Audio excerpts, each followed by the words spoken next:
नमस्कार मित्रों, आज मैं आपसे जिस इंसान के बारे में बात करने वाला हूँ वो हम सब उसे जानते हैं, लेकिन उसका जीवन जो एक हम सबके लिए इंस्पिरेशन हो सकता है उसके बारे में शायद हम ज्यादा नहीं जानते। इसलिए मुझे एक इच्छा हुई कि मैं उसके बारे में आप सबसे बात करूँ। एक लड़का कंपटीशन जीता और जीतने के बाद उसने अपने दो लाइनें कही, इस शहर के अंदाज निराले हैं, जुबां पे लतीफे और होठों पे छाले हैं। तब हम लोग नहीं समझे कि उसके पीछे का दर्द क्या है और तकलीफ क्या है, उसकी जर्नी क्या है। तो जब हमारी टीम ने थोड़ी रिसर्च की तो हमें सारी चीजें पता चली। एक लड़का जो अमृतसर में मिडिल क्लास फैमिली में पैदा हुआ, जिसके पिताजी हेड कांस्टेबल थे पुलिस में, और जैसे तैसे गुजारा हो रहा था। उस लड़के ने एक दौर में जब उनके पिताजी बीमार थे, पीसीओ पे काम किया, कपड़े की दुकान पे काम किया, लेकिन उसका शौक सिंगिंग था। अब देखिए, वो सिंगिंग के लिए वो कॉलेज में परफॉर्म करता था। अब जब कॉलेज में पहुंचा तो वहां पे सिंगिंग का ऐसा कुछ स्पेशल नहीं था, तो उसने इसलिए थिएटर में हिस्सा लेना शुरू कर दिया। एक्टिंग के साथ साथ करने लगा। सिंगिंग बहुत पीछे रह गई। धीरे धीरे समय गुजर रहा था, उसकी पढ़ाई चल रही थी, तभी अचानक एक बम फटा 1996 में। उसके पिताजी को कैंसर है ऐसा पता चला। और आप सोचिए, कैंसर एक ऐसी चीज है जिसके लिए आपको कितना भी पैसा हो कम है। तो उस दौर में घर के खर्चों को उठाने के लिए उसको बहुत कुछ करना पड़ा, तरह तरह के पापड़ बेलने पड़े। मतलब इस लेवल तक की उनके पास पैसों की तंगी थी कि जब पिताजी की डेथ हुई तो उनके क्रियाक्रम के लिए भी पैसे दोस्तों से उधार लेने पड़े। आप समझ सकते हैं कि किस तरीके की जर्नी रही होगी उस शख्स की। मैं बात कर रहा हूं दोस्तों कपिल शर्मा की, जो आज किसी जानकारी का, किसी इंट्रोडक्शन का मोहताज नहीं है। ये बातें सारी सन 2007 से पहले की। 2007 में the great Indian laughter challenge 2007 में जब वो विनर बने, जिसमें उनको पैसे मिले, और वो पैसा पूरा का पूरा उन्होंने अपनी बहन की शादी में लगा दिया। जिंदगी थोड़ी सी पटरी पे आई। उसके बाद फिर कॉमेडी सर्कस एक शो शुरू हुआ, उसमें भी उन्होंने बहुत अच्छा परफॉर्म किया। रातों रात वो दुनिया भर के चहेते हो गए। हिंदुस्तान में घर घर में लोगों ने पहचानने लगे।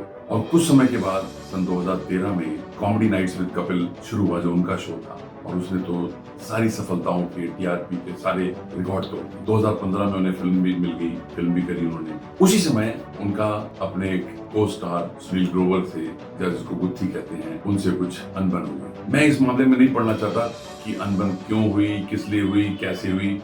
आज की डेट में तो वो सब फिर साथ काम कर रहे हैं, लेकिन उस दौर में उनके उस प्रोग्राम की, उनके शो की टीआरपी गिरने लगी और धीरे धीरे वो शो बंद करना। उस दौर में कपिल शर्मा डिप्रेशन के शिकार हो गए और एक इंटरव्यू में उन्होंने बताया कि उनको कई बार सुसाइड करने का ख्याल गया। अब देखिए मित्रों, एक इतना सक्सेसफुल इंसान आज लोगों को कह रहा है कि जिंदगी में ऐसे दौर आते हैं, चले जाते हैं, लेकिन जब उसके ऊपर वो दौर गुजर रहा था वो किसी से बात नहीं कर पा रहा था, क्योंकि वो घर से दूर रहता था और वहां पे अकेला रहता था। किससे बात करे, क्या करे। अब आप देखिए, अगर आप उनकी लव स्टोरी की बात करें तो जब ये 24 साल के थे तो स्कूलों में थिएटर के लिए ऑडिशन के लिए जाया करते। वहीं पे इनकी अपनी धर्मपत्नी जो इनकी गिन्नी से इनकी मुलाकात हुई, और गिन्नी इनको पहली ही नजर में पसंद कर ली। बातचीत आगे बढ़ रही थी, लेकिन वो बहुत बड़े संपन्न घर की थी। तो जब ये कपिल अपना थोड़ा सा स्टेब्लिश होने लगे तो इनकी मम्मी वहां पे रिश्ता लेके गई, लेकिन गिन्नी के पापा ने मना। ठीक है, गैप हो गया बीच में, लेकिन जब वो डिप्रेशन का दौर चल रहा था उस समय वापस गिन्नी और ये कनेक्ट हुए। कहते हैं ना दोस्तों कि प्यार में वो ताकत होती है कि आपको हर मुश्किल से निकाल देता है, और शायद वही कपिल के साथ भी हुआ। इन्होंने शादी की, इनके बच्चे भी हो गए।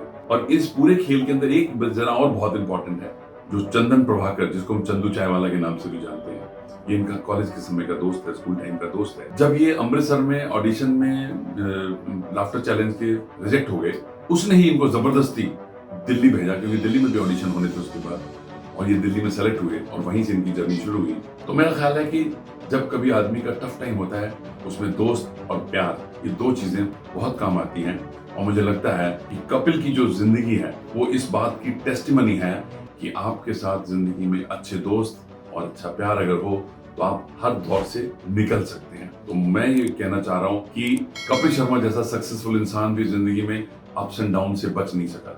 तो आपकी जिंदगी में भी अगर कोई तकलीफ, कोई परेशानी, कोई टफ समय आ गया है तो आप हिम्मत रखिए, वो भी एक सिर्फ दौर है, निकल जाएगा। कहते हैं ना, रात कितनी भी घनी हो, सूरज को निकलने से नहीं रोक पाती। आज तक कभी ऐसी रात नहीं मिली बनी कि जो सूरज को ना निकलने दे।